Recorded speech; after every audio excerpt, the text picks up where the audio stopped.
Come on, guys. Anyone who's ever installed the snap and seal compression type F connectors, especially in the cold, have had times when it just won't go on. Let's talk about first why this happens. Understanding how these things work is the first step to simplifying your life. Second, I'll show some tricks to make F connector installation a snap. I'll show what I do to make the process easier. The Thomas & Betts snap and seal connectors, and perhaps other knockoff types, come in different sizes for different cable. The purple ones are for quad shield. I've got some black ones that are for single shield. These Belden units I have not yet tried. I plan to, but they're quoted to be universal for all sizes of RG6. Either way, they work the same way. These Thomas & Betts connectors allow you to pull off this plastic compression collet so that you can see the inner sleeve more easily when installing them. I'll talk a little bit more about that later. I use my compression tool just to grab onto it and pop it off. It's pretty easy to do. I did this so you can see this inner sleeve. This inner sleeve has to slide over the center conductor insulator and under either the single shield or both shields in the case of quad shield coax.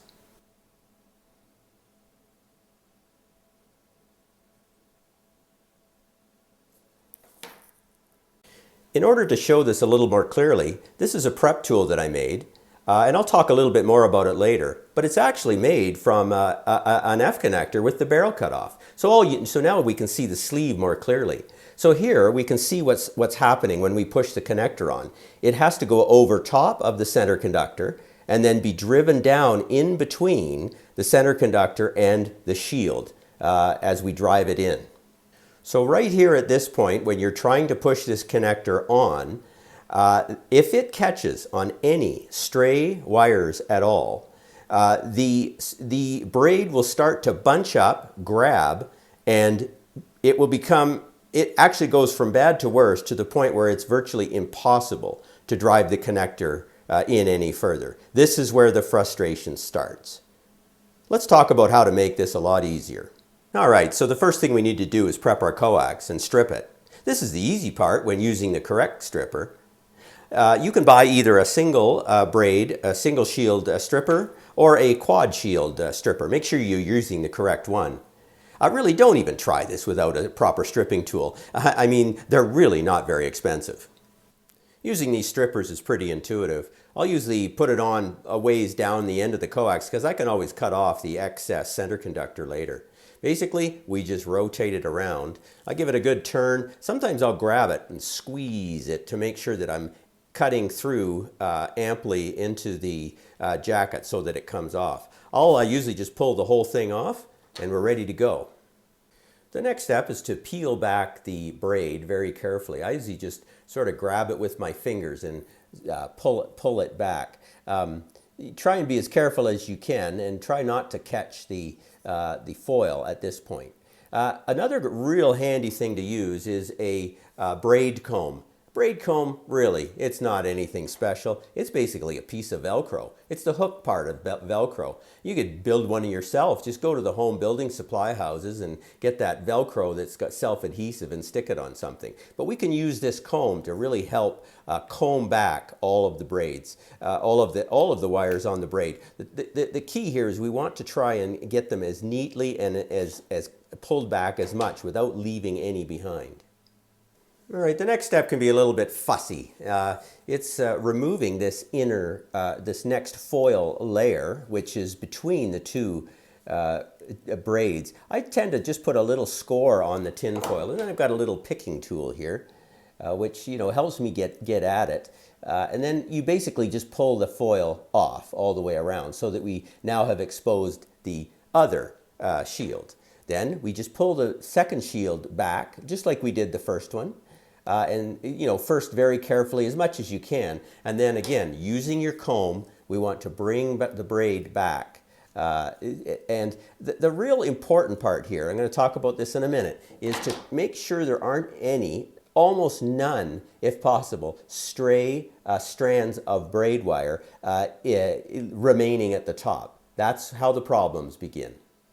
Okay, now that we've prepared the braid and combed it back and made it as neat as possible, in our case, of course, we're using quad shield, so we had to remove the inner foil and bring back the second braid. This step, at first, might seem excessive or unnecessary, but it really does help, and I'm going to explain why in a moment. We get a piece of black electrical tape out of our toolbox, and we tape the braid down to the jacket. And we keep it down with a couple wraps, and I put a little tab on there so that I can pull it off later. And then what we'll do is we're going to take the prep tool, which I showed earlier, and I'll explain how I built this later. We use our prep tool to drive it in to the coax, and usually it should go in fairly easily. And then what we'll do is we'll pull it out. Then we'll remove the tape. I lost my little tab there. We'll remove the tape, and hopefully we've prepared this adequately to accept the F connector. One option, as I had mentioned earlier, with these Thomas & Betts, this plastic collet could have been pulled off and installed first, so that now at this stage we would be able to see a little bit easier the hole. But when it's prepped like this, usually the hole you can locate fairly easily. We slide it on, and it should go on very easily, which it did. And again, as most of you will know, we'll push it in right until the center insulation is just flush with the inside. Of course, then we'll take our compression tool, and of course, look, there's all different types of form factor of compression tools. Mine is kind of the plier style, and then we'll compress the collet into the housing, and you've got your connector ready to go. We'll then trim off the top of the center conductor to the length we want. Okay, right. Well, how about we skip putting this tape on there? After all, it seems like a lot of extra work to do that. Well, this is not, I'm going to show you, unlike just trying to put a connector on now without prepping it in the first place. What you'll notice, I'm going to put my prep tool in here, and if we're trying to drive the connector in now, if we watch carefully what tends to happen, notice how the braid is starting to lift up. You see the braids lifting up and the wires are starting to splay away from the jacket. What's happening? The wires are starting to jam up and move, and this is where the problem begins, and sometimes often is completely insurmountable, because these wires now are bunching up more and more and being pulled back. The reason for putting the tape on here is it binds the shield. It keeps the shield wires bound so that they don't slide back and into the jacket, thereby bunching up and causing a problem. This prep tool is easy to make. First, buy yourself a commercial prep tool. They come like this. Or sometimes it'll be just on the end of a screwdriver. That is to say, on the end of the screwdriver is an actual thread to accept an F connector. Most often this is used to put the connector on to help drive it into the coax. This prep tool was meant to be, well, a prep tool. And these little things at the end here are actually meant to do what I just was showing, which is to prep the coax. I found they're pretty much useless. So I ended up building this. What this prep tool is actually, it's an F connector. I basically took this F connector and I used my Dremel tool to just cut off the barrel. So we're just left with the actual sleeve. The sleeve has a ridge on it to provide good mechanical bonding when it's compressed into the coax. I just used some small files and some sandpaper to smooth it out and to sharpen it. One other trick that can help a lot, especially in cold weather, is to use a lighter. I have a collapsible barbecue lighter that I keep in my toolbox. And what we'll do is we'll heat up the jacket before prepping the tool and installing the connector.